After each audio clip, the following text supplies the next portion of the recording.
علماء دیوبند کے پیر حاجی امداد اللہ مہاجر مکی اپنی کتاب فیصلہ ہفت مسئلہ میں ان نظریات کی حمایت کی ہے.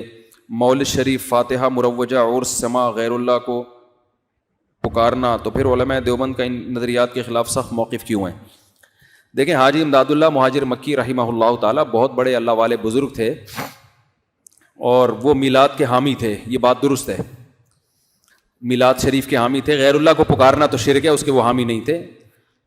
وہ پکار جو اسباب سے ہٹ کر ہو، ان کی شاعری میں جس پکار کا ذکر ملتا ہے وہ اسباب سے ہٹ کے والی وہ نہیں ہے.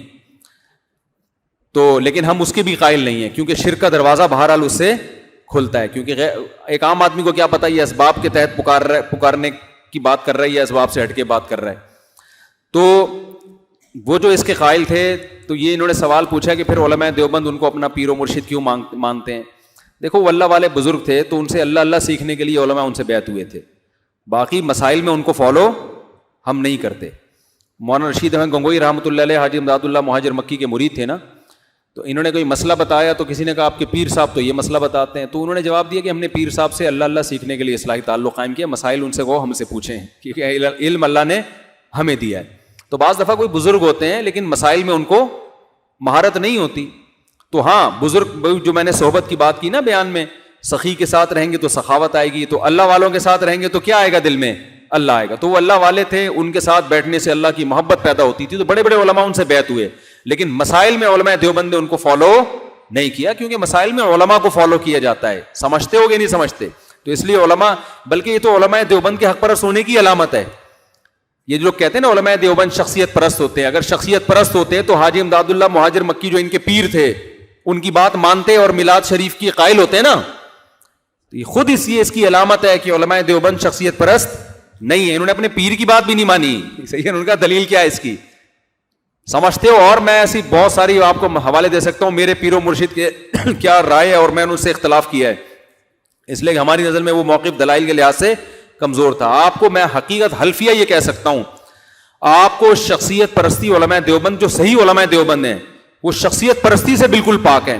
اور جو لوگ کہتے ہیں نا ہم شخصیت پرستی ہم میں نہیں ہے، میں 20 مثالوں سے ثابت کر سکتا ہوں ان سے بڑا شخصیت پرست دنیا میں کوئی نہیں ہے. یہ صرف لیبل لگانے والے لوگ ہیں، عملی زندگی میں یہ شخصیت پرست ہیں. یہ کبھی اپنے کسی باپ کی غلطی کو غلطی نہیں کہتے، 2 اور 2 4 کی طرح بھی ثابت ہو جائے تو ہم تو فوراً مان لیتے ہیں. ہمارے اپنے شیخ نے اصل فتاوی میں مسائل لکھے، ہم نے ان پہ رد کیا کہ یہ مسئلہ ٹھیک نہیں ہے. ہمارے یہاں تو 20 مثالیں ہیں اس کی. تو یہ لوگ ہیں شخصیت پرست. سمجھتے ہو کہ نہیں سمجھتے؟ ہمارے ہاں تو اتنی کہ المہند المفند جب لکھی تو مولانا خلیل احمد سہارنپوری نے یہ لکھا کہ اس کے چند مسائل ایسے ہیں اس میں اگر کوئی اختلاف کرتا ہے تو ہمیں اس پہ بھی اعتراض نہیں ہے. سمجھتے ہو؟ وہ تو اس کو بھی کہہ رہے ہیں کہ یہ ہماری رائے ہے، کوئی اس سے انحراف کرے تو بھی ٹھیک ہے. تو شخصیت پرست تو یہ ہو گئے نا. اور کمال کی بات ہے دلائل کے لحاظ سے وہ علماء دیوبند کے عقائد مضبوط ہیں. دلائل کے لحاظ سے جو ہے نا، اگر قرآن و سنت کے دلائل اور اجماع امت کے دلائل میں پیش کرنا شروع کر دوں تو وہ دلائل مضبوط ہیں. اس کے باوجود بھی ظرف رکھ رہے ہیں کہ اگر کوئی یہ عقائد نہیں بھی رکھتا تو بھی کیا ہے، ٹھیک ہے. وہ جو ہے نا قبر کی مٹی عرش سے افضل، آپ دلائل کی دنیا میں تو بھی ہم تو گئے نہیں ہے نا، ابھی تو ہم انہی میں لگے ہوئے تھے کہ فیس ٹو فیس دلائل ریکارڈ کرواؤں گا، پھر آپ بولو گے یار یہ بالکل صحیح ہے. پھر بھی ظرف رکھ رہے ہیں کہ اگر کوئی عقیدہ نہیں رکھتا تو بھی ہمیں اس سے کوئی اعتراض نہیں ہے. تو یہ ظرف آپ کو علماء دیوبند میں ہی ملے گا. باقی چورن منجن بیچنے کی باتیں جو ہے نا وہ تو لیبل لگا کے اچھے لیبل. آپ یہ جماعت المسلمین والے ہیں نا، کہتے ہیں ہم شخصیت پرست نہیں ہے. ایک جماعت المسلمین 35 سال کے بعد جماعت المسلمین چھوڑ کر آیا، کہہ رہے خدا کی قسم آپ لوگ ابو حنیفہ کی ایسے تقلید نہیں کرتے جیسے یہ لوگ اپنے امام کی تقلید کرتے ہیں. ہر الٹے کام کو نا سیدھا کرنے کا اسکروپانہ لے کے انہوں نے ٹھیکہ لیا ہوا ہے. کہہ رہے میں اس لیے چھوڑ کر آیا. سب مقلد ہیں یہ لوگ.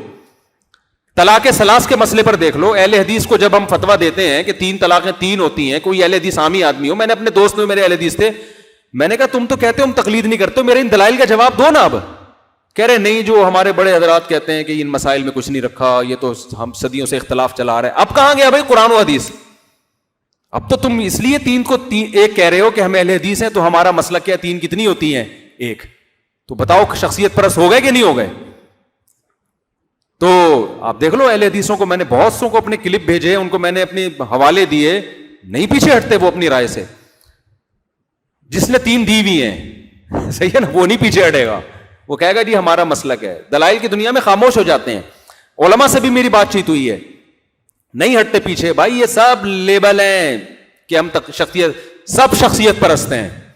بات ہے کس شخصیت کو فالو کر رہے ہیں. اگر کوئی مجتہد ہے, اچھا کہتے ہیں ہم نبی کو فالو کر رہے ہیں, واضح واضح حدیث آتی ہیں مگر نبی کو فالو نہیں کر رہے ہوتے. بس اسی بات میں جو آپ کے مسلک کی تائید ہو رہی ہے. مقلد کم از کم یہ مانتا ہے کہ میں ابو حنیفہ کو فالو کر رہا ہوں لیکن امام شافعی کو بھی درست سمجھتا ہوں. کوئی ان کو فالو کر رہا ہے, کوئی بات نہیں, رائے کا اختلاف ہے. تو یہ شخصیت پرستی ہوئی نہیں ہوئی نا جب آپ نے ظرف بڑا کر لیا. یہ کہتے ہیں ہماری جو رائے ہے وہ ٹھیک ہے, اس حدیث کی کوئی دوسری تشریح کرتا ہے وہ غلط ہے. سمجھتے ہو؟ من کان لہ امام فقراءۃ الامام لہ قراءۃ, یہ صحیح حدیث ہے, البانی نے صحیح کہا. جس کا امام ہو, امام کی قراءت مقتدی کے لیے کافی ہے. آپ پیش کریں, نہیں یہ والی نہیں وہ والی حدیث. بھائی حدیث تو پیغمبر کی حدیث ہے یار, ہم اس کو فالو کر رہے ہیں تو آپ کو کیا مسئلہ ہے اس میں؟ نہیں وہ ایک دم دیکھو, ایک دم جو ہے نا ایک دم ایسے چہرے کے تغیرات.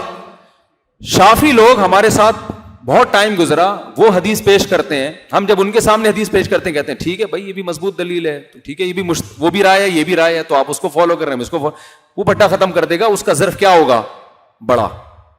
لیکن جب آپ مذاہب اربعہ سے ہٹتے ہو تو ظرف تنگ ہونا شروع ہو جاتا ہے. میں ہی ٹھیک ہوں, میں شخصیت پرست نہیں ہوں, حالانکہ یہ بھی شخصیت پرست ہے اور اس کو جو فالو کر رہا ہے وہ بھی شخصیت پرست ہے. تو یہ ایسا ہوتا نہیں ہے, یہ سب لیبل لگے ہوئے ہیں, سمجھتے ہو؟ اور میں بتاؤں میں نے اپنے شیخ سے کتنی چیزوں میں مخالفت کی ہے, حالانکہ ہماری کیا اوقات ہے, ہماری کیا اوقات ہے. ہمارے شیخ نے اپنے شیخ سے کتنی چیزوں میں اختلاف کیا. تو ہمارے یہاں تو مجلس تحقیق جب ہوتی ہے نا, دلائل سے بحث چلتی ہے, تو اس میں یہ نہیں آتا کہ حضرت جی نے کیا کہا ہے, صحیح ہے نا, اس میں دلائل کی بات ہوتی ہے. کبھی آؤ مجلس تحقیقات میں بیٹھو تو پتہ چلے گا. سمجھتے ہو کہ نہیں سمجھتے؟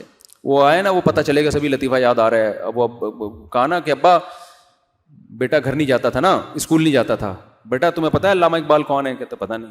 قائد اعظم کا پتہ ہے کہ کون ہے؟ کہ کم بخت اسکول جاؤ تو پتہ چلے نا. تو بیٹا کہتا ہے ابا آپ کو پتہ ہے وسیم کون ہے؟